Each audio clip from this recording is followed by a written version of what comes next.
Today we continue our daily reading of the Bible as normally stated prior to. Make sure you get to a church that practices Sunday school or Bible study where you can get the word broken down and get an easier understanding of the word. Also, get with some friends who break bread or share the word and just have church and get some understanding from one another. Also get a Bible. There are numerous versions, King James, NIV, Amplify, whichever one reads more easily to you, read it. And most importantly, above all, ask the Lord for his understanding of his word. If you knock at his door, he will open it and give it to you. Amen.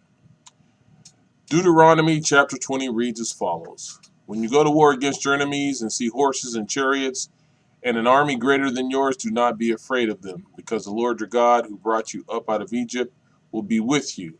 When you are about to go into battle, the priest shall come forward and address the army. He shall say, Hear, Israel, today you are going into battle against your enemies. Do not be faint-hearted or afraid. Do not panic or be terrified by them.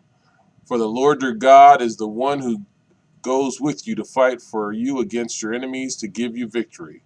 The officers shall say to the army, Has anyone built a new house and not yet begun to live in it? Let him go home, or he may die in battle, and someone else may begin to live in it. Has anyone planted a vineyard and not begun to enjoy it? Let him go home, or he may die in battle, and someone else enjoy it. Has anyone become pledged to a woman and not married her? Let him go home, or he may die in battle, and someone else marry her. Then the officer shall add, Is anyone afraid or faint-hearted? Let him go home so that his fellow soldiers will not become disheartened too. When the officers have finished speaking to the army, they shall appoint commanders over it.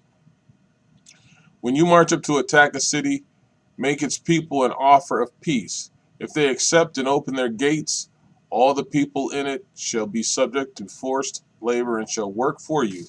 If they refuse to make peace and they engage you in battle, lay siege to that city. When the Lord your God delivers it into your hand, put the sword all the men in it. Put to the sword all the men in it. As for the women, the children, and the livestock, and everything else in the city, you may take these as plunder for yourselves, and you may use the plunder the Lord your God gives you from your enemies. This is how you are to treat all the cities that are at a distance from you, and do not belong to the nations nearby.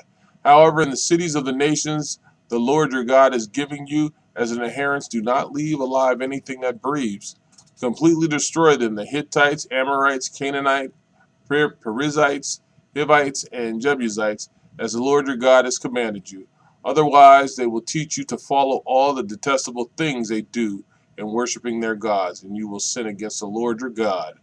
When you lay siege to a city for a long time, fighting against it to capture it, do not destroy its trees by putting an axe to them, because you can eat their fruit. Do not cut them down. Are the trees people that you should besiege them? However, you may cut down trees that you know are not fruit trees and use them to build siege works until the city at war with you falls.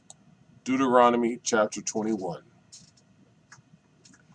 If someone is found slain, lying in a field in the land the Lord your God is giving you to possess, and it is not known who the killer was, your elders and judges shall go out and measure the distance from the body to the neighboring towns. Then the elders of the town nearest the body shall take a heifer that has never been worked and has never worn a yoke, and lead it down to a valley that has not been plowed or planted, and where there is a flowing stream, there in the valley they are to break the heifer's neck. The Levitical priest shall step forward, for the Lord your God has chosen them to minister and to pronounce blessings in the name of the Lord, and to decide all cases of dispute and assault. Then all the elders of the town nearest the body shall wash their hands over the heifer whose neck was broken in the valley, and they shall declare, Our hands did not shed this blood, nor did our eyes see it done. Accept this atonement for your people, Israel, whom you have redeemed, Lord, and do not hold your people guilty of the blood of an innocent person. Then the bloodshed will be atoned for, and you will have purged from yourselves the guilt of shedding innocent blood, since you have done what is right in the eyes of the Lord. When you go to war against your enemies, and the Lord your God delivers them into your hands, and you take captives, if you notice among the captives a beautiful woman and are attracted to her, you may take her as your wife. Bring her into your home and have her shave her head. trim her nails, and put aside the clothes she was wearing when captured. After she has lived in your house and mourned her father and mother for a full month, then you may go to her and be her husband, and she shall be your wife. If you are not pleased with her, let her go wherever she wishes. You must not sell her or treat her as a slave, since you have dishonored her. If a man has two wives, and he loves one but not the other, and both bear him sons, but the firstborn is the son of the wife he does not love, when he wills his property to his son, he must not give rights of the firstborn to the son of the wife he loves in preference to his actual firstborn. The son of the wife he does not love. He must acknowledge the son of his unloved wife as the firstborn by giving him a double share of all he has. That son is the first sign of his father's strength. The right of the firstborn belongs to him. If someone has a stubborn and rebellious son who does not obey his father and mother and will not listen to them when they discipline him, his father and mother shall take hold of him and bring him to the elders at the gate of his town.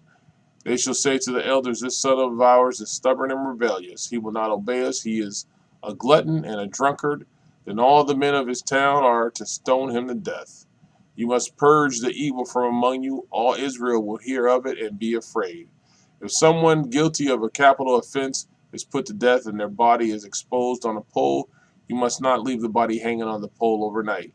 Be sure to bury it that same day, because anyone who is hung on a pole is under God's curse. You must not desecrate the land the Lord your God is giving you as an inheritance. Amen.